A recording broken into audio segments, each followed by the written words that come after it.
নমস্কাৰ সকলোকে অসমৰ এক্সাম চেনেলটোলৈ স্বাগতম জনাইছোঁ।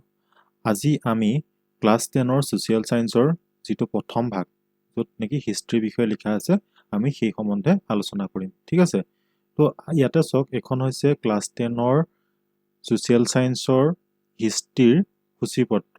ঠিক আছে, ইয়াতে প্ৰথম অধ্যায়টোত আছে বংগভংগৰ পটভূমি, মানে প্ৰথম আছে বংগ বিভাজন 1905, 1911 আৰু স্বদেশী আন্দোলন।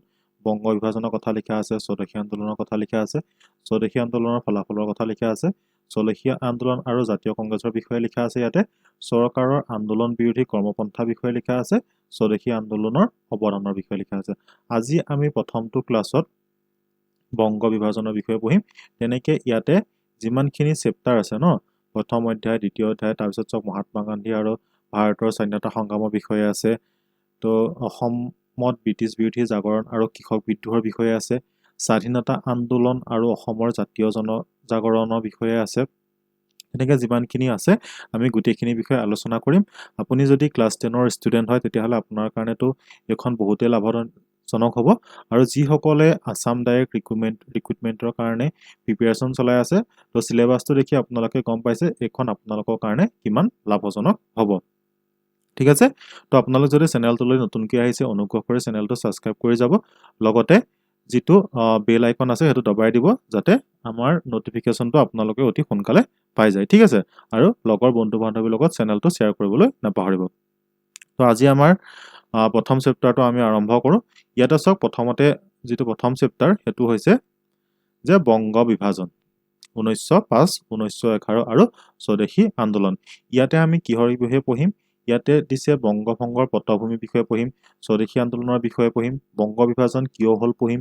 ঠিক আছে, স্বাধীনতা আন্দোলনৰ ফলাফলসমূহৰ বিষয়ে পঢ়িম, জাতীয় সাহিত্য বংগ বিভাজনৰ ফলত যিবিলাক মানে সাহিত্য সংস্কৃতিয়ে গা কৰি উঠিছিল সেই বিষয়ে আমি পঢ়িম, শিক্ষা ব্যৱস্থাৰ বিষয়ে পঢ়িম, জাতীয় আন্দোলনত মহিলাৰ কেনেকুৱা ধৰণৰ ভূমিকা আছিলে সেই বিষয়ে পঢ়িম, স্বদেশী শিল্প উদ্যোগ, ঠিক আছে, মুছলিম লীগৰ প্ৰতিষ্ঠা, চৰকাৰৰ আন্দোলন বিৰোধী কৰ্মপন্থা, স্বদেশী আন্দোলন আৰু জাতীয় কংগ্ৰেছ কি বুলি কয়? INC, আপোনালোকে জানে হয় নহয়, স্বদেশী আন্দোলনৰ অৱদান। তো আমি ইয়াতে এই গোটেইখিনি বিষয়ে পঢ়িম। ঠিক আছে, তো ক্লাছটো আৰম্ভ কৰাৰ আগতে মই আপোনালোকক এই চেপ্টাৰটো মূল কথা কিছুমান আপোনালোকক কৈ দিছোঁ। ঠিক আছে, তো আমি ক্লাছ 9ৰ তেনেকৈ আৰম্ভ কৰিছোঁ। যিসকলে ক্লাছ 9ৰ ষ্টুডেণ্ট আছে তেওঁলোকে ক্লাছ 9ৰ চেপ্টাৰটো চাবা, আৰু যিসকল 10ৰ আছে তেওঁলোকে এইটো ভিডিঅ' চাব। ঠিক আছে, তো এতিয়া আহিছোঁ আমি প্ৰথম কথালৈ, যে 1857 চনৰ চিপাহী বিদ্ৰোহৰ কথা আমি সকলোৱে পঢ়ি আহিলোঁ ক'ত? ক্লাছ 9ত, হয় নে নহয়? 1857 চনত কেনেকৈ চিপাহী বিদ্ৰোহ হৈছিলে? চিপাহী বিদ্ৰোহ আছিলে স্বাধীনতাৰ আন্দোলনৰ, মানে স্বাধীনতা আন্দোলনৰ আগৰ প্ৰথম চবতকৈ ডাঙৰকৈ হোৱা এখন আন্দোলন, আৰু সেইখনকে কি বুলি কোৱা হয়? স্বাধীনতাৰ কাৰণে প্ৰথমখন আন্দোলন বুলি কোৱা হয় চিপাহী বিদ্ৰোহ। আৰু দ্বিতীয়খন বৃহৎ আন্দোলন বুলি কোৱা হয় বংগ বিভাজনৰ পিছত যিটো বংগভংগ আন্দোলন হৈছিলে সেইটো কোৱা হয় স্বাধীনতা আন্দোলনৰ কাৰণে হোৱা বৃহত্তম এখন দ্বিতীয় আন্দোলন। বুজি পাইছা? প্ৰথমখন হৈছে চিপাহী বিদ্ৰোহ, চিপাহী বিদ্ৰোহৰ পিছত হৈছে বংগ বিভাজন চবতকৈ ডাঙৰ। ঠিক আছে, তো এতিয়া বংগ বিভাজননো কিয় কৰিবলগীয়া হ'ল? তো আগতে কি আছিলে? আমি বেংগল বুলি ক'লে সাধাৰণতে কি বুজো? বেংগল বুলি ক'লে আমাৰ এতিয়া বৰ্তমানৰ ভাৰতৰ মেপখন আপোনালোকৰ যদি জানে, ঠিক আছে, চবেইতো জানে ভাৰতৰ মেপখন, হয় নহয়? তো ইয়াতে আমাৰ অসমৰ পৰা আৰম্ভ কৰি ৱেষ্ট বেংগলৰ পৰা আৰম্ভ কৰি উৰিষ্যা, বিহাৰ, এই জেগাবিলাক এই গোটেইখন আছিলে বেংগল। তাৰ উপৰিও বাংলাদেশ সেইবিলাকতো আছিলে, সেইবিলাকতো জানে। বৰ্তমানৰ কথা কৈছোঁ, বৰ্তমানৰ যিখন আমাৰ অসম, বেংগল, ৱেষ্ট, ঠিক আছে, উৰিষ্যা, বিহাৰ, এইবিলাক আছিলে বেংগলত তেতিয়া। ঠিক আছে, তো সেইখন সময়ত কি হৈছিলে যে আমাৰ এইফালৰ যিটো ছাইড আছিলে, ঠিক আছে, ভাৰতখনৰ এইফালৰ যিটো ছাইড আছিলে, এইফালে আছিলে বেছিকৈ মুছলিম মানুহ আৰু এইফালে আছিলে বেছিকৈ হিন্দু মানুহ। ঠিক আছে, তো এইকণ সময়ত বেংগলত চবতকৈ বেছিকৈ স্বাধীনতা আন্দোলনে গা কৰি উঠিছিল। মানে বেংগলৰ মানুহখিনি লাহে লাহে পঢ়া লিখাত বেছি আগবাঢ়িব ধৰিলে, আৰু যিমানে পঢ়া লিখা আগবাঢ়িব ধৰিলে তেওঁলোকৰ গাত জাতীয়তাবাদৰ যিটো কৰণ সেইবিলাক দেখা দিবলৈ ধৰিলে। মানে আমাক যে এখন ৰাষ্ট্ৰ লাগে, আমি নিজে শাসন কৰিব পাৰোঁ, তেনেকুৱা ধৰণৰ ভাৱধাৰা তেওঁলোকৰ মাজত জাগ্ৰত হ'ব ধৰিলে। আৰু এই ভাৰতবৰ্ষৰ স্বাধীনতা আন্দোলনৰ ক্ষেত্ৰত বেংগলৰ ভূমিকাটো বহুত গুৰুত্বপূৰ্ণ হয়। ইয়াৰ পৰাই বহুতখিনি ৰাষ্ট্ৰীয়তাবাদ বা আপোনালোকৰ যিবিলাক দেশপ্ৰেমমূলক ভাৱ, ঠিক আছে, ইয়াৰ পৰাই জাগ্ৰত হৈছে বুলি ক'ব পাৰি। আৰু এই বেংগলখনেই আছিলে সেইবিলাকৰ কেন্দ্ৰবিন্দু। তো 1899 চনত 1899 চনত কি হ'ল, লৰ্ড কাৰ্জন, আপোনালোকে নামটো শুনিছে, ঠিক আছে, লৰ্ড কাৰ্জন বুলি এজন আহিছিলে, যি নেকি কি হ'ল ভাৰতৰ ভাইচৰয় হ'ল, ঠিক আছে, 1899 চনত। তেখেতৰ কাৰ্যকাল আছিলে 1899 চনৰ পৰা 1905 চনলৈকে। লৰ্ড কাৰ্জনে আহি পেলাই দেখিলে যে বেংগলখনেই হৈছে মেইন জটকুটৰ ঘাই, যাৰ কাৰণে নেকি কি হয় ব্ৰিটিছসকলৰ বহুত অশান্তি হৈছে, ঠিক আছে, কাৰণ বেংগলখনক যদি একেলগে থাকিবলৈ দিয়া হয় তেতিয়াহ'লে কি হ'ব, ব্ৰিটিছৰ কাৰণে সেইটো বহুত এটা কষ্টকৰ হ'ব বুলি তেখেতে অনুমান কৰিছিলে। সেইকাৰণে তেওঁলোকে কি কৰিছিলে, ব্ৰিটিছে কি কৰে, মই আগতেও কৈছিলোঁ আপোনালোকৰ আগৰ ক্লাছবিলাকত, যিবিলাক ক্লাছ 9ৰ যদি ক্লাছ চাইছে আপোনালোকে, হয় নহয়, তাতে কৈছিলোঁ যে ব্ৰিটিছে এটাই বিচাৰে যে কেনেকৈ আমি চলে চাতুৰে ভাৰতত শাসন কৰিব পাৰোঁ। কিন্তু 1857 চনৰ পৰা কি হ'ল, ভাৰতৰ শাসনভাৰ ক'লৈ গৈছিলে, ইংলেণ্ডৰ লণ্ডনৰ ডাইৰেক্ট মানে পাৰ্লিয়ামেণ্টৰ হাতলৈ গৈছিলে, ঠিক আছে, মানে ৰাণী বা ৰজাৰ হাতলৈ গৈছিলে। তেতিয়া ইষ্ট ইণ্ডিয়া যিটো ইংলিছ ইষ্ট ইণ্ডিয়া কোম্পানী আছিলে তেওঁলোকৰ পৰা আঁতৰাই পেলাই ব্ৰিটিছ পাৰ্লিয়ামেণ্টলৈ শাসনভাৰ নিয়া হৈছিলে। আৰু যেতিয়া 1857 চনৰ পৰা ব্ৰিটিছ পাৰ্লিয়ামেণ্টলৈ শাসনভাৰ নিলে, তেতিয়াৰ পৰাহে অলপ ভাল হৈছে বুলি ক'ব পৰা যায় যদিও কিন্তু ইংৰাজে আমাক লুটি-পুটি খাবলৈ কেতিয়াও এৰা নাছিলে, ঠিক আছে।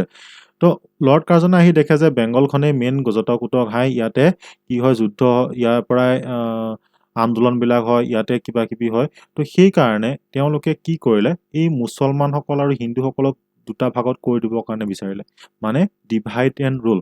এওঁলোকৰ যিটো মেইন বস্তু আছিলে ব্ৰিটিছসকলৰ, সেইটো আছিলে ডিভাইড এণ্ড ৰুল, মানে ভাগ কৰি দিব লাগে, ভাগ কৰি দিব লাগে আৰু শাসন কৰিব লাগে। যেতিয়া আপোনালোকে সৰুতে চাগে পঢ়িছিলে ন, যে এটা সাধু আছিলে যে বুঢ়া এজনৰ 4টামান ল'ৰা ছোৱালী আছিলে, তো এনেকুৱা তেনেকুৱা কিবা ইকৰা দিছিলে, বোলে একেলগে ভাঙিব নোৱাৰিলে, কিন্তু এডাল এডালকে যেতিয়া দিলে চবেই ভাঙি দিব পাৰিছিল। আপোনালোকে সাধুটো পঢ়িছে, হয় নহয়? তো ইয়াতো সেই একেটা চিষ্টেমেই কৰিছিলে, যে যেতিয়ালৈকে একেলগে আছিলে ব্ৰিটিছে জানে যে আমি একো কৰিব নোৱাৰোঁ, কিন্তু যেতিয়া আমি বেলেগ বেলেগ কৰি দিম তেতিয়াহ'লে আমি তেওঁলোকৰ ওপৰত কি কৰিব পাৰিম, ৰাজত্ব কৰিব পাৰিম, তেওঁলোকক আমি কণ্ট্ৰল কৰিব পাৰিম। সেইটো আছিলে লৰ্ড কাৰ্জনৰ বুদ্ধি। কিন্তু অফিচিয়েলিটো তেনেকৈ নহ'ব, কাৰণ ব্ৰিটিছ পাৰ্লিয়ামেণ্টে চাই আছে, ব্ৰিটিছ পাৰ্লিয়ামেণ্টতো বেয়াটো নিবিচাৰে, হয় নহয়? তো লৰ্ড কাৰ্জনে তেতিয়া কৈছিলে যে এই যিটো বংগৰ প্ৰদেশটো, এই বংগৰ প্ৰদেশটো বহুত ডাঙৰ, আৰু ইয়াতে নাই কমেও 7 পৰা 8 কোটিমান মানুহ আছে, যিখিনি এজন গভৰ্ণৰৰ দ্বাৰা কণ্ট্ৰল কৰাটো সম্ভৱ নহয়, ঠিক আছে, এজন গভৰ্ণৰৰ দ্বাৰা কণ্ট্ৰল কৰাটো সম্ভৱ নহয়। সেইকাৰণে আমি কি কৰিব লাগে, এই বেংগলখনক দুভাগ কৰি দিব লাগে। সেইটো আছিলে তেওঁলোকৰ অফিচিয়েল কথা। তাৰ উপৰিও অফিচিয়েল কথা হিচাপে এইকাৰণে ক'বলৈ গৈছিলে যে অলপ দিনৰ আগতে মানে ইয়াতে কি হৈছিলে, বেমাৰ হৈছিলে, প্লেগো হৈছিলে, তেনেকুৱা বহুত মহামাৰী হৈছিলে, দুৰ্ভিক্ষ হৈছিলে। তো সেইকণ সময়ত মানুহবিলাকৰ ওচৰলৈ অফিচাৰবিলাক যাব পৰা নাছিলে, বহুত বেছি মানুহ হৈ গৈছিলে। এইটো সঁচা কথা, ঠিক আছে, বহুত বেছি মানুহ হৈ গৈছিলে। তো এজন অফিচাৰে এইটো কণ্ট্ৰল কৰিব নোৱাৰাটো সেইটো সঁচা কথা হয়, কিন্তু মটিভ সেইটো নাছিলে। মটিভ কি আছিলে, যে আমি হিন্দু আৰু মুছলমানসকলক বেলেগ কৰি দিব লাগে, হিন্দু আৰু মুছলমানসকল যেতিয়ালৈকে একেলগে থাকিব তেতিয়ালৈকে ইংৰাজসকল মানে শান্তিত থাকিব নোৱাৰিব। সেইটো ইংৰাজসকলে বুজি পাইছিলে, বুজি পাইছে? তো সেইকাৰণে কি কৰিছিলে, এইখনক দুভাগ কৰি দিছিলে, ঠিক আছে।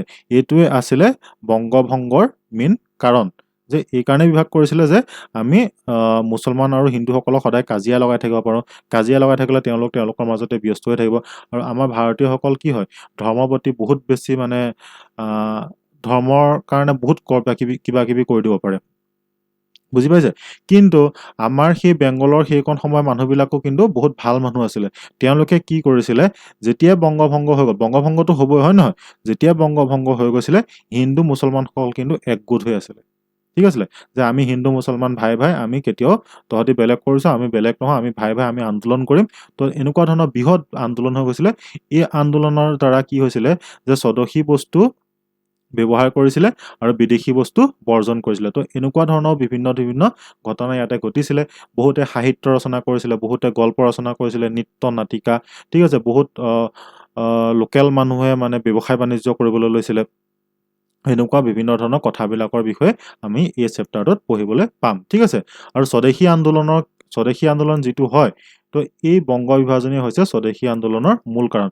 তাৰোপৰি কি কৰিছিলে গম পায়নে, মানুহবিলাকে ৰাস্তাই মানে আমি যেনেকৈ এতিয়া প্ৰতিবাদ কৰে, আমাৰ দেখিছে ন প্ৰতিবাদ কেনেকৈ কৰে, ৰাস্তাত প্ৰতিবাদ কৰে, আমাৰ ছাত্ৰ সন্থাসকলে আমাৰ ভালৰ কাৰণে প্ৰতিবাদ কৰে, হয় নহয়? বিভিন্ন জাতীয় সংগঠনবিলাক আছে যিখিনিয়ে নেকি অসমীয়াৰ ভালৰ কাৰণে চেষ্টা কৰি আছে। তো তেনেকুৱা ক্ষেত্ৰতো আৰু সেই একেটা ছিষ্টেমে আছিলে যে ভাৰতক স্বাধীনতা কৰাৰ ক্ষেত্ৰতে হওক, আমাক নিজক স্বাধীন কৰাৰ ক্ষেত্ৰতে হওক, বহুতো আন্দোলন কৰিছিলে। আৰু আন্দোলন কৰোঁতে তেওঁলোকৰ এটা শ্লোগান আছিলে। সেই শ্লোগানটো কি গম পায়নে? বন্দে মাতৰম। বন্দে মাতৰমটো এই স্বদেশী আন্দোলন এটা থিম ছং টাইপৰ হৈ গৈছিলে। থিম ছং মানে সেইটোৱে কৈছিলে সকলে বন্দে মাতৰম। তো তেনেকৈ কৈছিলে। আৰু বন্দে মাতৰমটো কোনে লিখিছিলে? বংকিম চন্দ্ৰ চট্টোপাধ্যায়। আপোনালোক সকলোৱে জানে, পৰীক্ষাত এইবিলাক কথা আহিব। আমি ডিটেইলছত পঢ়িম। পাঠটো আলোচনা কৰাৰ আগতে পাঠটোতনো কি কথা লিখা আছে সেইটোৰ বিষয়ে মই আপোনালোকক এটা চামাৰি দি দিছোঁ, ঠিক আছে? আপোনালোকে যদি বৰ খাই এনেকৈ কৈ দিয়াৰ কাৰণে মোক জনাব। আমি চেষ্টা কৰিম এইখিনি নক'বৰ কাৰণে। লাইন বাই লাইন আমি পঢ়ি যাবলৈ চেষ্টা কৰিম, ঠিক আছে? কিন্তু যিহেতু আমি ভাবোঁ যে আপোনালোকে কিবা এটা নতুন কথা শিকিব আহিছে, গতিকে আমি গোটেইখিনি বস্তু ডিটেইলছত চাব লাগে বুলি আমি অনুভৱ কৰোঁ। সেইকাৰণে গোটেইখিনি কথা কৈ দিছোঁ, ঠিক আছে? আৰু এই বংগভংগৰ আন্দোলনৰ পিছতে বা সময়তে, ঠিক আছে, আমাৰ যিসকল লোকেল মানুহ আছিলে সেইসকলৰ যিটো সুপ্ত প্ৰতিভা আছিলে সেইবিলাকো জাগৃত হৈছিলে, ঠিক আছে? বহুত সাহিত্য ৰচনা হৈছিলে, বহুত নাটক ৰচনা হৈ গৈছিলে, ঠিক আছে? বহুতখিনি তেনেকুৱা পৰিৱৰ্তন হৈ গৈছিলে, যাৰ ফলত আকৌ বংগ বিভাজন কেঞ্চেলো কৰিবলগীয়া হৈ গৈছিলে, ঠিক আছে? আৰু আমাৰ অসমৰ কাৰণে এটা উল্লেখযোগ্য যে অসম প্ৰদেশখনৰ জন্ম কেতিয়া হৈছিলে গম পায়নে? এইটো চনটো মনত ৰাখিব। 1870, আমি পিছত পঢ়িম চাগে, এইখিনি ইয়াতে লিখা থাকিব। 1874 7 ফেব্ৰুৱাৰী, এই ডেটটো মনত ৰাখিব। এই ডেটটোৰ কথা সকলো ধৰণৰ এক্সামতে সোধা দেখা যায় যে 1874 চনৰ 7 ফেব্ৰুৱাৰীত কি হৈছিলে? আমাৰ অসম নামৰ প্ৰদেশখনৰ গঠন কৰা হৈছিল বুলি কোৱা হয়, ঠিক আছে? 1874 চনৰ 7 ফেব্ৰুৱাৰী, এইটো মনত ৰাখিব। আৰু এইটো আমাৰ ক'ত আছিলে? ইষ্ট বেংগল, ঠিক আছে? দুভাগ কৰিছিলে, হয় নহয়? ইষ্ট বেংগল আৰু ৱেষ্ট বেংগল। ইষ্ট বেংগলৰ ৰাজধানী কি বনাইছিলে? ঢাকা বনাইছিলে। অসমখনো আমাৰ ইয়াতে সোমাই গৈছিলে আৰু অসম প্ৰদেশৰ সৃষ্টি হৈছিলে 1874 7 ফেব্ৰুৱাৰী। মই বাৰে বাৰে ৰিপিট কৰি এইকাৰণে থাকোঁ যাতে আপোনালোকৰ কথাখিনি একদম সোমাই যাওক, জীৱনত কেতিয়াও এইবিলাক কথা নাপাহৰক, ঠিক আছে? বহুতে এইবিলাক বৰ পায়, কিন্তু এইবিলাক জানিব লাগিব। এইবিলাকৰ পৰাই কুৱেশ্যন আহে। আৰু এই যিসকল ক্লাছ 10ৰ ষ্টুডেণ্ট, তোমালোকে যদি এতিয়া এইবিলাক ভালকৈ চাই যোৱা, আগলৈ যেতিয়া কম্পিটিটিভ এক্সাম দিব যাবা তেতিয়া তোমালোকৰ কাৰণে এইবিলাক বহুত ইজি হৈ যাব, ঠিক আছে? তো মই ভাবিছোঁ সকলোৱে বুজি পাই গৈছে। তো এতিয়া আমি ক্লাছটো আৰম্ভ কৰোঁ, ঠিক আছে? তো ইয়াতে চাওক, প্ৰস্তাৱনাটোত লিখিছে যে বংগ বিভাজন ভাৰতৰ স্বাধীনতাৰ আন্দোলনৰ এটা অতি গুৰুত্বপূৰ্ণ অধ্যায়। ভাইচৰয় লৰ্ড নেথনিয়েল কাৰ্জনৰ শাসনকালত 1899 পৰা 1905, মানে এই লৰ্ড কাৰ্জন বুলি কোৱা হয়, নেথনিয়েলটো নকয় বহুতে, ঠিক আছে? পৰীক্ষাত লৰ্ড কাৰ্জন বুলিয়ে থাকে, ভাইচৰয় লৰ্ড কাৰ্জন। তেখেতৰ কাৰ্যকাল কেতিয়াৰ পৰা আছিলে বুলি কৈছে? 1899 পৰা 1905। মনত ৰাখিব, 1899 চনত তেখেতে ভাইচৰয় হৈছিলে আৰু তেখেতে 1905 চনলৈকে ভাইচৰয় হৈ আছিলে, ঠিক আছে? সংগঠিত বংগ বিভাজন ভাৰতৰ ৰাজনৈতিক ইতিহাসৰ এক যুগান্তকাৰী ঘটনা। বিশাল বংগ প্ৰদেশক দুভাগ কৰি দুখন প্ৰদেশ সৃষ্টি কৰা এই সিদ্ধান্তই সৰ্বভাৰতীয় প্ৰেক্ষাপটত ব্ৰিটিছ শাসনৰ বিৰুদ্ধে এক জনসংগ্ৰামৰ সূচনা কৰিছিল। চিপাহী বিদ্ৰোহ কেতিয়া হৈছিলে? 1857 চনত। আমি যোৱাটো ক্লাছত এইখিনি বিষয়ে, যোৱাটো ক্লাছত নহয় একচুৱেলি, ক্লাছ 9ৰ, ঠিক আছে? ক্লাছ 9ৰ যিখিনি ক্লাছ আছিলে তাতে আমি এইখিনি ডিটেইলছত আলোচনা কৰিছিলোঁ যে চিপাহী বিদ্ৰোহনো কিয় হৈছিলে, ক'ৰ পৰা চিপাহী বিদ্ৰোহ আৰম্ভ হৈছিলে। আপোনালোকে হয়তো সেইখিনি মনত ৰাখিছে, হয় নে নহয়? মংগল পাণ্ডেৰ কথা মনত ৰাখিছে নাই? ঈশ্বৰচন্দ্ৰ পাণ্ডেৰ কথা মনত ৰাখিছে। তো এইখিনি কথা কেতিয়াও নাপাহৰিব। তেওঁলোক আমাৰ কি হয়? আমাৰ কাৰণে কৰি গৈছে। তেওঁলোকক আমি মনত ৰখাটো আমাৰ দৰকাৰ, ঠিক আছে? তো 1857 চনৰ পিছত বংগ বিভাজনক ভাৰতীয় ৰাজনৈতিক ইতিহাসৰ দ্বিতীয়টো উল্লেখযোগ্য ঘটনা বুলিব পাৰি। তো মই আপোনালোকক এইখিনি কথা কৈছিলোঁ। প্ৰথমটো হৈছে আমাৰ 1857 চনৰ চিপাহী বিদ্ৰোহ, হয় নহয়? কি কৰিছিলে? কি কাৰণে চিপাহী বিদ্ৰোহ হৈছিলে মই ডিটেইলছত আগতে আলোচনা কৰিছোঁ, এতিয়া আৰু নকওঁ। তো আপোনালোকে সেইখিনি চাব। আৰু 10ৰ ষ্টুডেণ্টখিনিয়ে ক্লাছ 9ত যিখিনি পঢ়ি আহিছে সেইখিনি শেষ বুলি ভাবি নল'বা। সেইখিনি তোমালোকৰ আৰম্ভণিহে, ঠিক আছে? সেই আৰম্ভণিয়ে তোমালোকক এদিন এটা ভাল চাকৰি দিব। APSC UPSC তো এনেকুৱা ধৰণৰ কথাবিলাকেই আহে। এইবিলাক এই ক্লাছ 9 10ৰ যদি তুমি ভালকৈ অধ্যয়ন কৰি যোৱা তেতিয়াহ'লে তোমাৰ ভৱিষ্যত জীৱনটো বহুত ভাল হৈ যাব। তো 19বিংশ শতিকাৰ শেষৰ পিনে আৰু 20 শতিকাৰ আৰম্ভণিতে বংগদেশত জাতীয় জাগৰণে এটা শক্তিশালী স্থিতিত উপনীত হৈছিল। বংগবাসীৰ এই জনজাগৰণে ইংৰাজ চৰকাৰক চিন্তিত কৰি তুলিছিল আৰু এই জাগৰণক মষিমূৰ কৰিবলৈ ভাইচৰয় লৰ্ড কাৰ্জনে পূব বংগক অসমৰ সৈতে সংলগ্ন কৰি পূব বংগ আৰু অসম নামৰ এখন প্ৰদেশ গঠন কৰিছিল বুজি পালে কথাটো যে বংগত কি হৈছিলে মই প্ৰথমতেই কৈছোঁ বংগতে গোটেই আমাৰ ভাৰতৰ যিখিনি স্বাধীনতা আন্দোলনৰ মেইন গুৰিধৰ্তা বুলি আপোনালোকে ক'ব পাৰে ঠিক আছে ইয়াৰ পৰাই আমাৰ বহুতখিনি হৈছে জাতীয়তাবাদৰ ক্ষেত্ৰতে হওক ৰাষ্ট্ৰীয়তাবাদৰ ক্ষেত্ৰতে হওক আমাৰ যিটো স্বদেশ প্ৰেমৰ ভাৱ জাগৃত হৈছে তাৰে মেইন কেন্দ্ৰবিন্দুটো আমি বেংগলৰ কথাই ক'ব লাগিব আৰু এই বেংগলৰ যিটো শক্তি সেই শক্তিটো নাশ কৰিবৰ কাৰণে লৰ্ড কাৰ্জনে উঠি পৰি লাগিছিলে আৰু উঠি পৰি লাগি পেলাই কি বুলি কৰিছে তেখেতে যে পূব বংগক অসমৰ সৈতে সংলগ্ন কৰি পূব বংগ আৰু অসম নামৰ এখন প্ৰদেশ গঠন কৰিছিল মই প্ৰথমতে কৈছিলো হয় নহয় এইখন আমাৰ কি হৈ গ'ল ভাৰতবৰ্ষ হৈ গ'ল তো এইফালে আছিলে আমাৰ মুছলিম প্ৰধান মুছলিমসকল বেছিকৈ আছিলে এইফালে আছিলে হিন্দু প্ৰধান হিন্দুসকল ইয়াতে বেছি আছিলে এইটো নহয় যে মুছলিম প্ৰধান মানে ইয়াত অকল মুছলিম মানুহ আছিলে ইয়াত হিন্দু মানুহ আছিলে কিন্তু মুছলিমৰ ইয়াতে জনসংখ্যাটো বেছি আছিলে ঠিক আছে ইয়াতো মুছলিম আছিলে কিন্তু হিন্দুৰ তুলনাত কি হ'ল মুছলিমসকল এইফালে কম আছিলে তো এই কাৰণে মাজেদিয়ে এহেঁতি কি কৰি দিলে দুভাগ কৰি দিলে যাতে হিন্দু মুছলমানে সদায় কাজিয়া কৰি থাকক আমি আমাৰ কাম কৰি থাকিব পাৰোঁ ঠিক আছে তো আমাৰ যিখন পূব বংগ মানে আমাৰ এই ছাইডটোৰ কথা কৈছে ঠিক আছে এই ছাইডটোত কি হৈ গৈছে পূব বংগ আৰু অসম নামৰ এখন প্ৰদেশ গঠন কৰিছিল কেতিয়া গঠন কৰিছিল অসম প্ৰদেশখন 1874ত নাপাহৰিব ঠিক আছে 1874ত পৰীক্ষাত আহিব এইবিলাক ডেটলৈকে মনত ৰাখিব 7 ফেব্ৰুৱাৰী ঠিক আছে আনহাতে অৱশিষ্ট বংগদেশৰ পশ্চিম খণ্ডৰ সৈতে বিহাৰ আৰু উৰিষ্যাক আগৰ দৰে ৰাখি পশ্চিমবংগৰ নামেৰে আনখন বংগপ্ৰদেশ বৰ্তাই ৰাখিছিল মানে এইফালতো অসম পূব বংগ আৰু অসম ভাগ কৰি দিলে পূব বংগৰ অসম আৰু এইফালে আমাৰ কি থাকি গ'ল এইফালে বিহাৰ থাকি গ'ল এইফালে উৰিষ্যা থাকি গ'ল এইফালে বেংগল থাকি গ'ল তো এই পাৰ্টটো এনেকৈ ৰাখি দিলে আৰু এই পাৰ্টটো এইফালে লৈ গ'ল মানে এইফালে কি হৈ গ'ল পূব বংগ থাকিলে আৰু কি থাকিলে অসমখন থাকিলে এতিয়া চাওক আমি যেতিয়া ভাৰতৰ মেপখন চাওঁ মই আপোনালোকক বস্তু এটা দেখাম ঠিক আছে এতিয়া চাব মোৰ মনত পৰি গ'ল এইটো কিতাপৰ বস্তু নহয় যদিও এইখন হৈ গ'ল আমাৰ এনেকৈ আঁকি দিছোঁ আৰু ঠিক আছে উপায় নাই এইখন হৈ গ'ল আমাৰ এনেকৈ ভাৰতবৰ্ষ ঠিক আছে এইখন আমাৰ হৈ গ'ল ভাৰতবৰ্ষ তো এইখিনিতে আমাৰ বাংলাদেশখন আছে হয় নহয় এইখনক যে ৱেষ্ট বেংগল বুলি কওঁ এইখনক ৱেষ্ট বেংগল বুলি কিয় কয় এইটোতো ভাৰতৰ পূবত আছে হয় নহয় আপোনালোক যদি সোধে যে ৱেষ্ট বেংগল ভাৰতৰ কোন দিশত আছে এইফালে ৱেষ্ট এইফালে ইষ্ট এইফালে কি হয় নৰ্থ চৰি এইটো আঁতৰি গৈছিল চাগে মই চাই দিছোঁ আকৌ এক ছেকেণ্ড মই আকৌ আঁকি দিছোঁ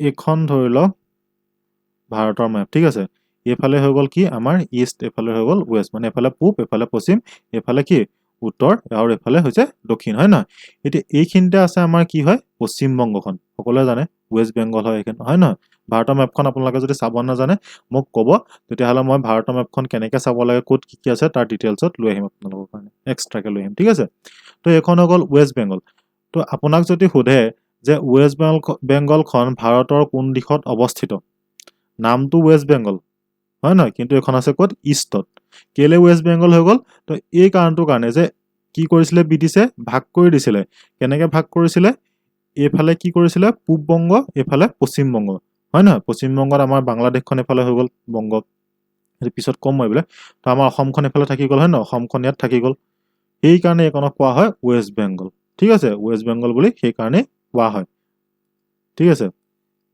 তো ইয়াতে এতিয়া কি লিখিছে চাওক আনহাতে অৱশিষ্ট বংগদেশৰ পশ্চিম খণ্ডৰ সৈতে বিহাৰ আৰু উৰিষ্যাক আগৰ দৰে ৰাখি পশ্চিমবংগৰ নামেৰে আনখন বংগপ্ৰদেশ বৰ্তাই ৰাখিছে ঠিক আছে বংগ বিভাজনক কেন্দ্ৰ কৰি সমগ্ৰ দেশ ঐক্যবদ্ধ হোৱাৰ লগতে ভাৰতীয়ৰ মনত জাতীয় চেতনাৰ ক্ষেত্ৰত এক নতুন যুগৰ সূচনা হৈছিল প্ৰকৃতপক্ষে ব্ৰিটিছ শাসনৰ বিপক্ষে বংগভংগ বিৰোধী আন্দোলনটো আছিল সৰ্বভাৰতীয় পৰ্যায়ত প্ৰথমটো সক্ৰিয় জাতীয় সংগ্ৰাম বুজি পালে এইটো যে ব্ৰিটিছ শাসনৰ বিপক্ষে বংগভংগ বিৰোধী আন্দোলনটো বংগভংগ বিৰোধী মানে যে বংগখন যে দুভাগ কৰিব বুলি ক'লে তো তাৰ বিৰোধৰ কাৰণে যিটো আন্দোলন হৈছিলে সেইটোকে কৈছে বংগভংগ বিৰোধী বংগ মানে এইখন যিখন পূব বংগ আৰু পশ্চিমবংগৰ কথা কৈছে আৰু ভংগ মানে সেইটো যে ভাঙি দিব মানে দুভাগত ভাগ কৰি দিব সেইটো কথা কৈছে ঠিক আছে বংগভংগ বিৰোধী আন্দোলনটো আছিল সৰ্বভাৰতীয় পৰ্যায়ৰ প্ৰথমটো সক্ৰিয় জাতীয় সংগ্ৰাম আমি এই অধ্যায়ত বংগ বিভাজনৰ ঐতিহাসিক পটভূমি আৰু স্বদেশী আন্দোলনৰ বিষয়ে আলোচনা কৰিম ঠিক আছে এইটো আছিলে জাষ্ট এটা চামাৰি আৰু এতিয়া আহিব মেইন কোৰ্চটোলৈ তো ইয়াতে লিখিছে বংগ ভংগৰ পটভূমি বংগভংগৰ মানে ক'ৰ পানো ষ্টাৰ্ট হ'ল ইয়াতে সেইটো ডিটেইলছত আমি এতিয়া চাম 1773 খ্ৰীষ্টাব্দৰ ইংলেণ্ডৰ চৰকাৰী নিয়ন্ত্ৰণকাৰী আইন মই এইটো ক্লাছ 9ত আপোনালোকে ভালকে পঢ়ি আহিছে আৰু ময়ো ইয়াতে পঢ়াইছো ভালকে ঠিক আছে 1773 যিখন ৰেগুলেটিং এক্ট আছিলে ৰেগুলেটিং এক্টখনে কি কৰিছিলে যে যিজন আমাৰ গভৰ্ণৰ আছিলে তেখেতৰ নামটো সলাই দিছিলে হয় নহয় গভৰ্ণৰ জেনেৰেল কৰি দিছিলে পদটো গভৰ্ণৰ জেনেৰেল পদলৈ উন্নতি কৰিছিল ইয়াত লিখিছে 1773 খ্ৰীষ্টাব্দত ইংলেণ্ডৰ চৰকাৰৰ নিয়ন্ত্ৰণকাৰী আইন প্ৰৱৰ্তন কৰি বংগ প্ৰেচিডেন্সিৰ গভৰ্ণৰ পদটো গভৰ্ণৰ জেনেৰেল পদলৈ উন্নতি কৰিছিল এই ব্যৱস্থাটোৰ দ্বাৰা মুম্বাই আৰু মাদ্ৰাজৰ গভৰ্ণৰ দুগৰাকীক ফৰ্ট উইলিয়ামৰ গভৰ্ণৰ জেনেৰেলৰ তলতীয়া কৰা হৈছিল ফৰ্ট উইলিয়াম ক'ত আছে কমেণ্টত জনাব ফৰ্ট উইলিয়ামটো প্ৰথমতে মানে এতিয়া য'ত মানে আছে তাত বনোৱা কথা নাছিলে বেলেগত বনোৱা কথা আছিলে কিন্তু ইংৰাজে চলচ্চিত্ৰ আহি পেলাই ইয়াতে বনাই দিলেহি ঠিক আছে ফৰ্ট উইলিয়ামৰ গভৰ্ণৰ জেনেৰেলগৰাকীৰ শাসনৰ কৃতিত্ব বিশাল হোৱাৰ পৰিপ্ৰেক্ষিতত বংগ প্ৰদেশৰ শাসনৰ দায়িত্ব এগৰাকী লেফটেনেণ্ট গভৰ্ণৰৰ হাতত অৰ্পণ কৰে যদিও উত্তৰ আৰু পূব ভাৰতৰ বিশাল এলেকা আৱৰি ৰখা বংগ প্ৰদেশৰ সুশাসন এজন লেফটেনেণ্ট গভৰ্ণৰৰ দ্বাৰা বৰ্তাই ৰখাটো সম্ভৱ হৈ উঠা নাছিল ঠিক আছে মানে এই যিটো আমাৰ এৰিয়া প্ৰথমতে মই কৈছিলোঁ যে এই যিটো বংগৰ কথা কৈছে বংগখনত কি সোমাই আছিলে ইফালে অসম আছে বাংলাদেশখন এফালে আছে হয় নহয় আমাৰ এফালে ৱেষ্ট বেংগল আছে এফালে আছিলে বিহাৰ আছিলে এফালে আছিলে উৰিষ্যা তো এই গোটেই যিখন এৰিয়া এইটো এটা বৃহৎ এৰিয়া হয় এই এৰিয়াটো এজন মানুহৰ দ্বাৰা যে শাসন কৰিব কাৰণে অসম্ভৱ সেই কথাটোকে ইয়াতে উল্লেখ কৰিছে ঠিক আছে তো এজন লেফটেনেণ্ট গভৰ্ণৰৰ দ্বাৰা বৰ্তাই ৰখাটো সম্ভৱ হৈ উঠা নাছিল সেই কথাটোকে ইয়াতে কৈছে তো এইখিনি এটা পইণ্ট দিছে এইটো চাওক মোগল সম্ৰাট শ্বাহ আলম 1759 পৰা 1806 আৰু ৰবাৰ্ট ক্লাইভৰ মাজত সম্পন্ন হোৱা এলাহাবাদ সন্ধি 1765 যোগেদি ইষ্ট ইণ্ডিয়া কোম্পানীয়ে বংগৰ লগতে বিহাৰ আৰু উৰিষ্যাৰ ওপৰতো ৰাজনৈতিক কৃতিত্ব লাভ কৰাৰ পিছত এই তিনিওটা অঞ্চল বংগ বিহাৰ উৰিষ্যা বংগৰ প্ৰদেশৰ অন্তৰ্ভুক্ত হৈছিল এই যিটো নোটটো এইটো ক্লাছ 9ৰ কপিৰ পৰা ডাইৰেক্ট আহি ইয়াতে দি দিছে কি হৈছিলে আমাৰ বেটল অফ বক্সাৰৰ বিষয়ে মই কৈছোঁ আপোনালোকক প্ৰথমতে কি হৈছিলে পলাচী যুদ্ধ হৈছিলে হয় নহয় পলাচী যুদ্ধ কেতিয়া হৈছিলে 57 চনত 1757 চনত মনত ৰাখিব এইবিলাক নাপাহৰিব কাৰ মাজত হৈছিলে সেইটোও নাপাহৰিব ঠিক আছে তাৰপিছত হৈছিলে বেটল অফ বক্সাৰ তিনিজন মানুহ আছিলে হয় নহয় মই এতিয়া নকওঁ আৰু কাৰণ মই এইবিলাক কৈ ভাগৰ লাগি গৈছে আপোনালোকে এইবিলাক মনত ৰাখিব লাগিব আৰু যিসকল ক্লাছ 10ৰ ষ্টুডেণ্ট মই ভাবোঁ তোমালোকে 9ত এইবিলাক ভালকৈ পঢ়ি আহিছা ঠিক আছে বেটল অফ বক্সাৰ হৈছিলে বেটল অফ বক্সাৰ হোৱাৰ পিছত কি হৈছিলে বেটল অফ বক্সাৰ হোৱাৰ পিছত আমাৰ যিজন মোগলৰ শেষ সম্ৰাট আছিলে শ্বাহ আলমৰ লগত ৰবাৰ্ট ক্লাইভৰ এখন চুক্তি হৈছিলে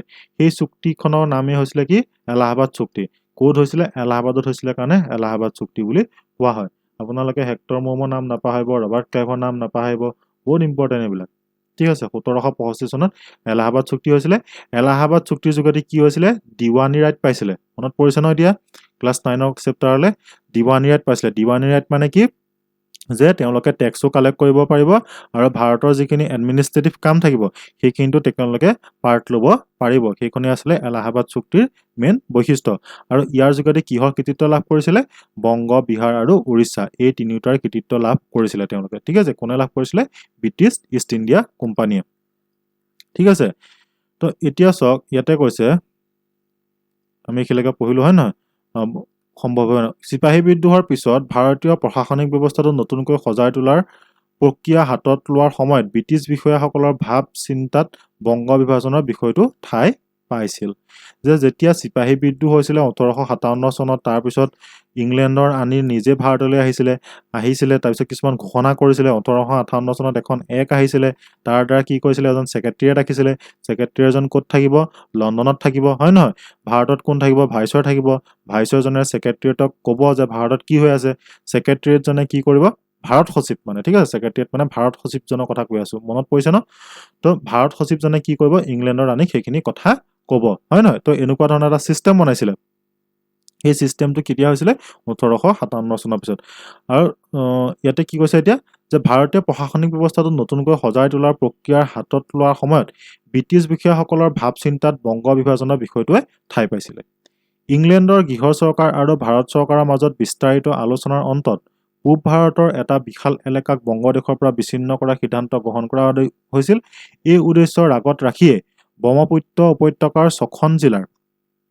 এইটো ভালকে চাওক ঠিক আছে যে ইংলেণ্ডৰ গৃহ চৰকাৰ আৰু ভাৰত চৰকাৰৰ মাজত বিস্তাৰিত আলোচনাৰ অন্তত ভাৰত চৰকাৰ মানে আমাৰ এতিয়া যেনেকৈ মোদী গভৰ্ণমেণ্ট সেইখন ভাৰত চৰকাৰ তেতিয়া নাছিলে তেতিয়া কোন আছিলে ভাইচৰ আছিলে তেওঁলোকৰ কথাহে কৈছে কিন্তু ঠিক আছে গভৰ্ণৰ জেনেৰেল আছিলে তেওঁলোকৰ কথা কৈছে তো ইংলেণ্ডৰ গৃহ চৰকাৰ মানে ব্ৰিটিছ পাৰ্লিয়ামেণ্ট ঠিক আছে আৰু ভাৰত চৰকাৰৰ মাজত বিস্তাৰিত আলোচনাৰ অন্তত পূব ভাৰতৰ এটা বিশাল এলেকাক বংগৰ পৰা বিচ্ছিন্ন কৰাৰ সিদ্ধান্ত গ্ৰহণ কৰা হৈছিল মানে কাহিনীটো কি ক'লে গম পায়নে ইয়াতে এইকণেই হৈছে আমাৰ এই চেপ্টাৰটোৰ মেইন কাহিনী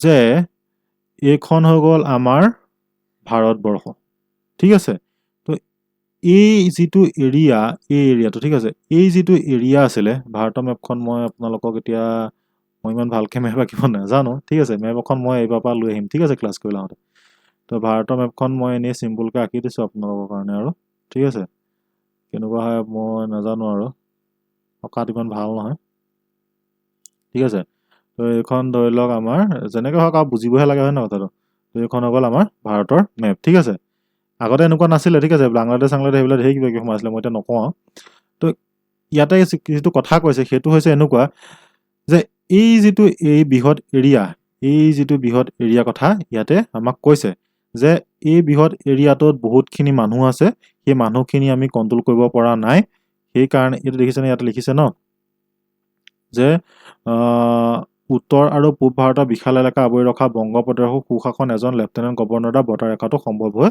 উঠা নাছিল তো এই জেগাকণৰ কথাই কৈছে এই জেগাকণত কি হৈছে বহুত মানুহ আছে বুলি কৈছে বহুত মানুহ থকাৰ কাৰণে আমি অকলে এজন মানুহে কণ্ট্ৰল কৰিব পৰা নাই তাৰ কাৰণে আমি কি কৰি দিওঁ যে বংগখন এনেকৈ মাজেদি ভাগ কৰি দিলে কি হ'ব দুটা ভাগত বিভক্ত হৈ যাব এটা ফাল কি ৰাখিলে তেওঁলোকে বেংগলখন ৰাখিলে এইফালে বিহাৰখন থাকিলে এইফালে কিহে থাকিলে আমাৰ উৰিষ্যাখন থাকিলে এটা ৰাখিলে তাৰপিছত এইফালে নাম দিলে কি পূব বংগ আৰু অসম ঠিক আছে এনেকৈ দুটা পাৰ্টত ভাগ কৰি দিম বুলি ক'লে কিন্তু উদ্দেশ্য সেইটো আছিলে জানো সুশাসনীয় উদ্দেশ্য আছিলে জানো উদ্দেশ্য সেইটো নাছিলে উদ্দেশ্য কি আছিলে যে এইফালে আছিলে মুছলিমসকলৰ মানে জনবসতিটো এইফালে বেছি আছিলে আৰু এইফালে আছিলে হিন্দুসকলৰ জনবসতিটো বেছি তো তেওঁলোকে হিন্দু আৰু মুছলমানসকলক বেলেগ কৰিবৰ কাৰণেহে এইটো চিন্তা কৰিছিলে যাতে 1857 লেখীয়াকৈ আকৌ যাতে ভাৰতত কি হওক আন্দোলন নহওক কিবা নহওক সেইটো চিন্তা কৰি পেলাই তেওঁলোকে এইটো ভাগ কৰি দিছিলে কিন্তু সেইটো সম্ভৱ হৈ নুঠিলেগে কি কৰিলে আমাৰ ইয়াতে যিসকল হিন্দু আছে ইয়াতে যিসকল মুছলিম আছিলে তেওঁলোক কি হ'ল ভাই ভাই বুলি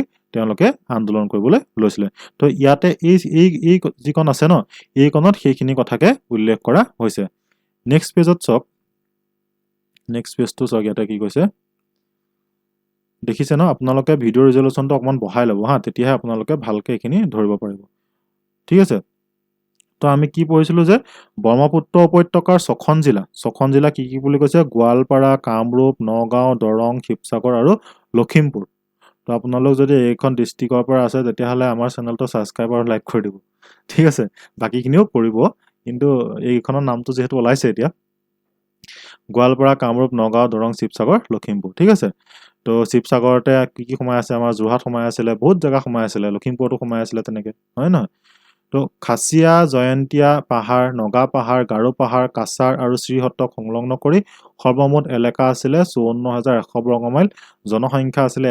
41,50,000 1874 খ্ৰীষ্টাব্দৰ 7 ফেব্ৰুৱাৰী তাৰিখে অসম নামৰ প্ৰদেশখন গঠন কৰা হয় তো মই যে আপোনালোকৰ চিঞৰি আছিলোঁ অসম প্ৰদেশখন কেতিয়া গঠন কৰা হৈছিলে তো এইটোৱে হৈছে এনচাৰ ঠিক আছে 1874 খ্ৰীষ্টাব্দৰ 7 ফেব্ৰুৱাৰী তাৰিখে অসম নামৰ প্ৰদেশখন গঠন কৰা হয় এইটো নোট কৰি ৰাখিব পৰীক্ষাত আহিব ঠিক আছে ইম্পৰ্টেণ্ট কুৱেশ্যন হয় খাচীয়া জয়ন্তীয়া পাহাৰ কোনটোক কোৱা হয় মোক ক'বচোন নগা পাহাৰ কোনটো গাৰো পাহাৰ কোনটো কাছাৰ কোনখন ঠিক আছে এইবিলাক আগৰ পুৰণি নাম হয় ঠিক আছে পুৰণি নাম হয় এইবিলাক মনত ৰাখিব লাগিব এইবিলাক মই ক'ম পিছত এইখনৰ নাম কি হয় এতিয়া বৰ্তমান এইবিলাকৰ নাম কি হয় লাহে লাহে আপোনালোকে সেইবিলাক জানি থাকিব তো নৱগঠিত প্ৰদেশখনৰ কাৰণে মুখ্য আয়ুক্ত চিফ কমিশ্যনাৰ এই ৱৰ্ডটো মনত ৰাখিব চিফ কমিশ্যনাৰ নৱগঠিত প্ৰদেশখনৰ কাৰণে মুখ্য আয়ুক্ত নৱগঠিত প্ৰদেশ কোনখন পূব বংগ আৰু অসমৰ কথা কৈছে ইয়াতে ঠিক আছে পদ এটা সৃষ্টি কৰি কৰ্ণেল আৰু এছ কিটিনজক অসম প্ৰদেশৰ প্ৰশাসনৰ দায়িত্ব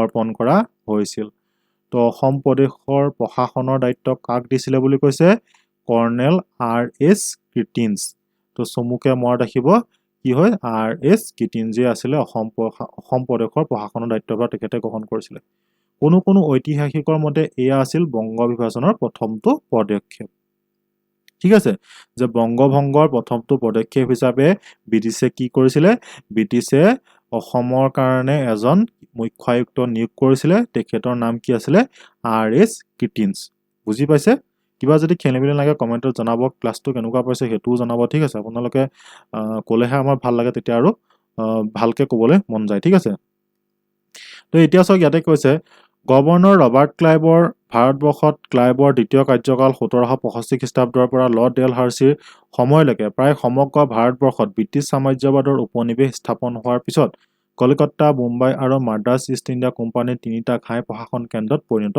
হৈছিল প্ৰত্যেকটো কেন্দ্ৰৰ সৰ্বোচ্চ প্ৰশাসকগৰাকীক প্ৰেচিডেণ্ট বিষয়বাব দিয়া হৈছিল আৰু প্ৰেচিডেণ্টৰ দলতীয়া শাসনযন্ত্ৰটোক প্ৰেচিডেন্সি নামেৰে জনাজাত হৈছিল কি কৈছে ইয়াতে যে কলিকতা মুম্বাই আৰু মাদ্ৰাছ ইষ্ট ইণ্ডিয়া কোম্পানীৰ তিনিটা ঘাই শাসন কেন্দ্ৰত পৰিণত হৈছিল মানে কলকাতাৰ পৰা তেওঁলোকে শাসন কৰিছিল মুম্বাইৰ পৰা শাসন কৰিছিল আৰু মাদ্ৰাজৰ পৰা শাসন কৰিছিল মাদ্ৰাজৰ বৰ্তমান নামটো কি কমেণ্টত জনাবচোন ঠিক আছে কলিকতা মুম্বাই আৰু মাদ্ৰাজৰ যিকেইটা শাসন মানে শাসনৰ কেন্দ্ৰ আছিলে সেই শাসন কেন্দ্ৰৰ যিগৰাকী হেড আছিল যেনেকৈ এখন স্কুলৰ হেড প্ৰিন্সিপাল হয় তেনেকৈ কলকাতা মুম্বাই আৰু মাদ্ৰাজৰ যিকেইটা প্ৰশাসন কেন্দ্ৰ আছিলে তাৰে যিজন হেড আছিলে হেডজনক কি নাম দিয়া আছিলে প্ৰেচিডেণ্ট আমাৰ ভাৰতৰ যেনেকৈ মুৰব্বী কোন প্ৰেচিডেণ্ট হয় নহয় তেনেকৈ এওঁলোকৰ মুৰব্বী আছিলে প্ৰেচিডেণ্ট আৰু প্ৰেচিডেণ্টে তলত যিখিনি শাসনযন্ত্ৰটো আছিল সেইটোক কোৱা আছিলে প্ৰেচিডেন্সি ঠিক আছে এইটো বুজি পাইছে আৰু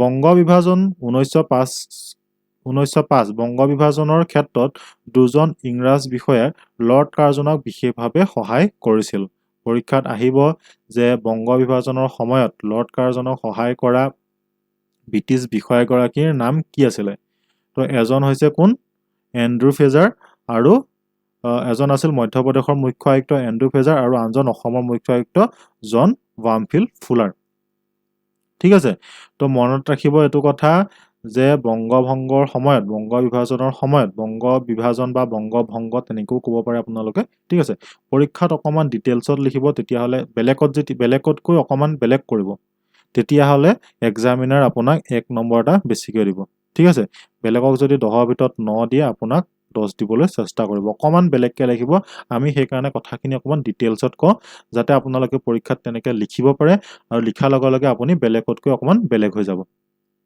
হয় নহয় চবেইতো একেধৰণে নিলিখে অকণমানতো বেলেগ কৰিব লাগিব হয় নহয় অকণমান কাহিনীবিলাক বহলাই লিখিবলৈ চেষ্টা কৰিব তেতিয়া এক্সামিনাৰে পঢ়ি ভাল পায় ঠিক আছে তো 1864 খ্ৰীষ্টাব্দৰ বংগদেশৰ অন্তৰ্গত উৰিষ্যাত দেখা দিয়া ভয়ানক দুৰ্ভিক্ষই প্ৰায় 10,000 মানুহক মৃত্যুত সাৱটি ল'ব লগা হৈছিল মই যে প্ৰথমতেই কৈছিলোঁ যে দুৰ্ভিক্ষ হৈছিলে কিবা হৈছিলে হয় নহয় তো এই কথাটো ইয়াতে কৈছে 1864 খ্ৰীষ্টাব্দৰ বংগদেশৰ অন্তৰ্গত উৰিষ্যাত দেখা দিয়া ভয়ানক দুৰ্ভিক্ষত প্ৰায় 10,000 মানুহে মৃত্যু সাৱটি লৈছিল ভাইচৰ লৰ্ড নৰ্থব্ৰুকে বংগ প্ৰশাসনৰ দক্ষতাৰ অজুহাত দেখুৱাই ইংলেণ্ড চৰকাৰৰ ওচৰত বংগভংগৰ প্ৰস্তাৱ দিছিল বুজি পালেনে কাহিনীটো মই প্ৰথমতে কি কৈছিলোঁ যে ব্ৰিটিছে আমাৰ ভাৰতৰ যিসকল ইংলেণ্ডৰ বিষয়ববীয়া আছিলে তেওঁলোকে ব্ৰিটিছৰ চৰকাৰক কি বুলি কৈছিলে যে এই যিটো এৰিয়া আছিলে সেই এৰিয়াটো শাসন কৰিবলৈ বহুত দিগদাৰ হৈছে বহুত মানুহ হৈছে তাৰ উপৰি তাতে যিটো বেমাৰ হৈছিলে বেমাৰত আমি বহুত মানুহ বচাব নোৱাৰিলোঁ বহুত মানুহৰ ওচৰত আমি যাব নোৱাৰিলোঁ তো তেনেকুৱা ধৰণৰ কিছুমান কথা কৈছিলে তো এই যিটো কথা আছিলে সেইটো সঁচা কথা আছিলে কিন্তু ঠিক আছে যে এটা দুৰ্ভিক্ষ হৈছিলে প্লেগ বেমাৰ হৈছিলে মহামাৰী হৈছিলে কলেৰা টাইপৰ বেমাৰ হৈছিলে তো এইটো সঁচা কথা ঠিক আছে তো এইবিলাক হৈছিলে যাৰ কাৰণে এজন মানুহে কণ্ট্ৰল কৰাটো অসম্ভৱ হৈছিলে সেইকাৰণে লৰ্ড নৰ্থব্ৰুকে ঠিক আছে লৰ্ড নৰ্থব্ৰুকে কি কৰিছিলে বংগ প্ৰশাসনৰ দক্ষতাৰ অজুহাত দেখুৱাই ইংলেণ্ডৰ ওচৰত বংগ প্ৰদেশৰ বিভাজনৰ প্ৰস্তাৱ দিছিলে এইটো মনত ৰাখিব ঠিক আছে নৰ্থব্ৰুক এখন গেট আছে ঠিক আছে সেইখন ক'ত আছে মোক কমেণ্টত জনাবচোন যদি নাজানে মই কৈ দিম পিছত ঠিক আছে আমাৰ অসমতে আছে অসমৰ কোন জেগাত আছে ক'বচোন মোক আপোনালোকে পৰীক্ষাত সেইটো কুৱেশ্যন আহে কিন্তু ঠিক আছে তো এণ্ড্ৰু ফ্ৰেজাৰ আৰু জন বামফিল্ড আছিলে কোন হেৰিয়ক লৰ্ড কাৰ্জনক সহায় কৰা দুজন বিষয়া এণ্ড্ৰু ফ্ৰেজাৰ ক'ৰ আছিলে এণ্ড্ৰু ফ্ৰেজাৰ আছিলে মধ্যপ্ৰদেশৰ মুখ্য আয়ুক্ত আৰু জন বামফিল্ড আছিলে ক'ৰ অসমৰ মুখ্য আয়ুক্ত ঠিক আছে 1901 খ্ৰীষ্টাব্দৰ ফ্ৰেজাৰে মধ্যপ্ৰদেশৰ, আমি এইটো পঢ়িম পিছৰ হেৰিটোত, তো ইয়াতে কি লিখিছে এইটো চব প্ৰথমতে। ইয়াণ্ডাবু সন্ধি 1826 খ্ৰীষ্টাব্দৰ 24 ফেব্ৰুৱাৰী। তো ইয়াণ্ডাবু সন্ধি কিয় হৈছিল আপোনালোকে জানে ন? হয় নহয়? ইয়াণ্ডাবু সন্ধি কেতিয়া হৈছিলে? 1826 চনৰ 24 ফেব্ৰুৱাৰী। কাৰ কাৰ লগত হৈছিলে? যিটো কোৱা আমি বাৰ্মিজ, মানে মানৰ দিন, আপোনালোকে জানে ন? মানৰ আক্ৰমণ সৰুতে শুনিছে, ঘৰতটো কয় ন, মানৰ আক্ৰমণৰ সময়ত এইটো হৈছিলে, জীয়াই মানুহ জ্বলাই দিছিলে, গৰম তেলত ঢালি দিছিলে, কিবা কৰিছিলে। তো এইবিলাক আছিলে মানৰ আক্ৰমণ। মানৰ আক্ৰমণৰ পৰা আমাক কোনে বচাইছিলেহি? ইংৰাজসকল আহি বচাইছিলেহি। তো এই যেতিয়া তেওঁলোকৰ মাজত যিটো চুক্তি হৈছিলে, এটা সন্ধি হৈছিলে, সেই সন্ধিটোৱে হৈছে কি? ইয়াণ্ডাবু সন্ধি।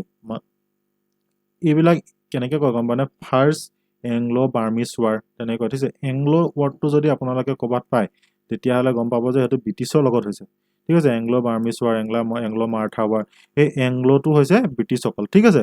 এইটো মই শিকাই দিছোঁ আপোনালোকক। এংলো যদি ৱাৰ্ডটো পায়, তেতিয়াহ'লে তেওঁলোকক ব্ৰিটিছ বুলি ধৰি ল'ব আপোনালোকে, ঠিক আছে। তো প্ৰথম যিখন ফাৰ্ষ্ট এংলো বাৰ্মিজ ৱাৰ হৈছিলে, কেতিয়া হৈছিলে গম পায়নে?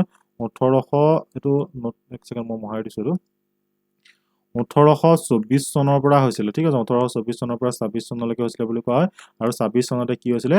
ইয়াণ্ডাবু সন্ধি হৈছিলে। ইয়াণ্ডাবু সন্ধিৰ সময়ত যিজন বিষয়া আছিলে, ব্ৰিটিছৰ বিষয়া, মানে জেনেৰেল আছিলে, তেখেত কোন আছিলে? কেম্বেল আছিলে। এইটো মনত ৰাখিব, পৰীক্ষাত এইটো সোধে।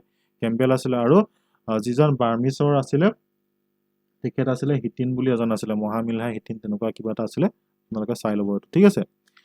তো ইয়াণ্ডাবু সন্ধি হৈছিলে 1826 চনৰ 24 ফেব্ৰুৱাৰীত। আজিকালি পৰীক্ষাত কি হয়, চনটো নিদিয়ে, চনটোতো চবেই জানে যে 1826 চনত ইয়াণ্ডাবু সন্ধি হৈছিল, তাৰিখটো দি দিয়ে, তাৰিখটো কি হৈছে? 24 ফেব্ৰুৱাৰী। তো ইয়াৰ যোগেদি কি হ'ল? অসম তথা ব্ৰহ্মপুত্ৰ উপত্যকা 1832 খ্ৰীষ্টাব্দত কাছাৰ, 1833 খ্ৰীষ্টাব্দত খাচীয়া পাহাৰ, 1835 খ্ৰীষ্টাব্দত জয়ন্তীয়া পাহাৰ, 1839 চনত মটক শদিয়া ৰাজ্য, 1843 খ্ৰীষ্টাব্দত খামতি ৰাজ্য, 1843 খ্ৰীষ্টাব্দত চিংফৌ ৰাজ্য, 1854 খ্ৰীষ্টাব্দত আংগামীসকলৰ নগা পাহাৰ এলেকাৰ ভাৰত ব্ৰিটিছ সাম্ৰাজ্যৰ তলতীয়া হৈছিল। মানে এনেকে সোধে যে এই যিবিলাক এৰিয়া আছিলে, অসমততো প্ৰথমতে নাছিলে ন, সেই যিবিলাক আছিলে, সেইবিলাক ব্ৰিটিছে কেতিয়া এনেক্স কৰিছিলে? এনেক্স কৰিছিলে মানে তেওঁলোকৰ লগত সংলগ্ন কৰিছিলে। তো তেনেকুৱা ধৰণৰ কুৱেশ্যন আহে পৰীক্ষাত, এনেকে আহিব কুৱেশ্যন, মই কৈ দিছোঁ, ঠিক আছে। চাওক যে খাচীয়া পাহাৰক ব্ৰিটিছে কেতিয়া তেওঁলোকৰ লগত অন্তৰ্গত কৰিছিলে, কিমান চনত, মানে কেতিয়া এনেক্স কৰিছিলে, ঠিক আছে। সেইটো হৈছে 1833 খ্ৰীষ্টাব্দত। ইয়াতে জয়ন্তীয়া পাহাৰৰ কথা সুধিব পাৰে 1835 চনত। এই চনবিলাক মনত ৰাখিব লাগিব, ঠিক আছে। মনত ৰখাৰ বাহিৰে বেলেগ উপায় একো নাই, মনত ৰাখিবই লাগিব।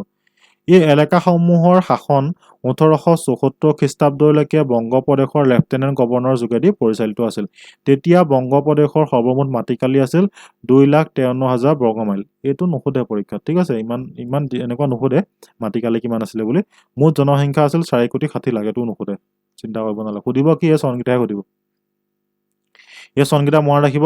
লগতে ইম্পৰ্টেণ্ট হৈ গ'ল ইয়াণ্ডাবু সন্ধি 24 ফেব্ৰুৱাৰী তাৰিখটো, ঠিক আছে। আপোনালোকে চবে 14 ফেব্ৰুৱাৰীটোহে মনত ৰাখে। 10 দিন পিছত তেনেকে মনত ৰাখিব যে 14 ফেব্ৰুৱাৰীত ভেলেণ্টাইন ডে পাতি 10 দিন পিছত কি হৈছিলে? ইয়াণ্ডাবু সন্ধি হৈছিলে। চিম্পুলকে তেনেকে মনত ৰাখি দিব, ঠিক আছে। বাকীটো বেলেগ উপায় নাই, মনত ৰাখিবই লাগিব। নেক্সট পেজটো চাওক, ইয়াতে নেক্সট পেজত কি আছে, আপোনালোকে ক্লাছটো কেনেকুৱা পাইছে কৰি পেলাই সেইটো জনাবলৈ নাপাহৰিব, ঠিক আছে। তো আমি পঢ়ি আছিলোঁ 1901 খ্ৰীষ্টাব্দৰ ফ্ৰেজাৰে মধ্যপ্ৰদেশ আৰু বংগদেশৰ ভৌগোলিক সীমাৰ পৰিৱৰ্তন কৰাৰ প্ৰস্তাৱ ভাইচৰয় কাৰ্জনক দিছিল। কাৰ্জন কোন আছিলে? পঢ়ি আহিলে এতিয়া, হয় নহয়? কোনে দিছিলে বুলি কৈছে এইটো? যে বংগদেশৰ ভৌগোলিক সীমাৰ পৰিৱৰ্তন কৰাৰ প্ৰস্তাৱ ভাইচৰয় কাৰ্জনক কোনে দিছিলে? এইজন আছিলে এণ্ডো ফিজাৰ। মধ্যপ্ৰদেশৰ বুলি কৈছে ন, মধ্যপ্ৰদেশৰ তেখেত কি আছিলে? এণ্ডো ফিজাৰ চিফ কমিশ্যনাৰ আছিলে, মুখ্য আয়ুক্ত, ঠিক আছে। ফ্ৰেজাৰে বংগৰ 7,80,00,000 বৰ্ধিত জনসংখ্যা বিষয়টো উল্লেখ কৰি চম্বলপুৰ আৰু উৰিষ্যাক বংগপ্ৰদেশৰ পৰা বিচ্ছিন্ন কৰি মধ্যপ্ৰদেশৰ লগত চামিল কৰাৰ প্ৰস্তাৱ দিছিল। এইবিলাক পইণ্ট, সৰু সৰু পইণ্টবিলাক নোট কৰি যাব, ঠিক আছে। যে ফ্ৰেজাৰে কি কৰিছিলে? চম্বলপুৰ আৰু উৰিষ্যাক বংগপ্ৰদেশৰ পৰা বিচ্ছিন্ন কৰি মধ্যপ্ৰদেশৰ লগত চামিল কৰাৰ প্ৰস্তাৱ দিছিল। মধ্যপ্ৰদেশখন ক'ত আছে? ভাৰতৰ মাজত আছে, এইখিনিতে আছে MP, ঠিক আছে। ভাৰতৰ মাজত আছে, সেইকাৰণে মধ্যপ্ৰদেশ, বুজি পাইছে? মাজত আছে কাৰণে মধ্যপ্ৰদেশ। তো ইয়াতে ক'ত গ'ল এইখিনি? এইখন একে সময়তে অসমৰ মুখ্য আয়ুক্ত ফুলাৰেও চাহ ব্যৱসায় সম্প্ৰসাৰণৰ স্বাৰ্থত তেওঁ অসমৰ লগত চট্টগ্ৰামক সংলগ্ন কৰাৰ প্ৰস্তাৱ দিছিল। লৰ্ড কাৰ্জনে ফ্ৰেজাৰ আৰু ফুলাৰৰ দুয়োটা প্ৰস্তাৱ মনোযোগেৰে অধ্যয়ন কৰিছিল। প্ৰস্তাৱ দুটা তেওঁ মনোপুত হৈছিল আৰু তাক কাৰ্যকৰী কৰাৰ ইচ্ছা প্ৰকাশ কৰিছিল। মানে দুজন বিষয়া আছিলে, সহায় কৰিছিলে লৰ্ড কাৰ্জনক। বিষয়া দুজন কোন আছিলে? এজন আছিলে ফ্ৰেজাৰ আৰু ইজন আছিলে ব্ৰামফিল্ড ফুলাৰ। এই ফুলাৰ মানে যিজন অসমৰ মুখ্য আয়ুক্ত, ঠিক আছে, ব্ৰামফিল্ড ফুলাৰ। তেওঁলোকে প্ৰস্তাৱ দিছিলে। ফ্ৰেজুৱে কি প্ৰস্তাৱ দিছিলে? তেখেতে কৈছিলে যে সম্বলপুৰ আৰু উৰিষ্যাক বংগপ্ৰদেশৰ পৰা বিচ্ছিন্ন কৰি মধ্যপ্ৰদেশৰ লগত যোগ কৰিব লাগে, ঠিক আছে। আৰু ফুলাৰে কৈছিলে যে চাহ ব্যৱসায় সম্প্ৰসাৰণৰ স্বাৰ্থত তেওঁ অসমৰ লগত চট্টগ্ৰাম সংলগ্ন কৰাৰ প্ৰস্তাৱ দিছিলে। চাহ ব্যৱসায়, অসম চাহৰ কাৰণে বিখ্যাত, হয় নহয়? আৰু কাৰ্জনে তেওঁলোক দুজনে যিটো পৰামৰ্শ দিছিলে সেইটো পৰামৰ্শটো ভাল পাইছিলে, সেইটোকে ইয়াতে কৈছে, ঠিক আছে। তো আজিলৈ আমি বেছি দীঘল নকৰোঁ, অলপকৈ শিকিম। বংগ বিভাজনৰ কথা আমি নেক্সট ক্লাছত আলোচনা কৰিম। এইখিনিলৈকে আপোনালোকে কেনেকুৱা পালে ক্লাছটো মোক জনাব, ঠিক আছে, কমেণ্টত জনাব। আৰু লগৰ বন্ধু বান্ধৱীক শ্বেয়াৰ কৰিব, যিসকল ক্লাছ 10ৰ ষ্টুডেণ্ট আছা, ঠিক আছে। তো তেওঁলোকেও তোমালোকৰ লগৰ বন্ধু বান্ধৱীৰ লগত শ্বেয়াৰ কৰিবা, ঠিক আছে, যাতে আমি আৰু তোমালোকক সহায় কৰিব পাৰোঁ, ঠিক আছে। ধন্যবাদ।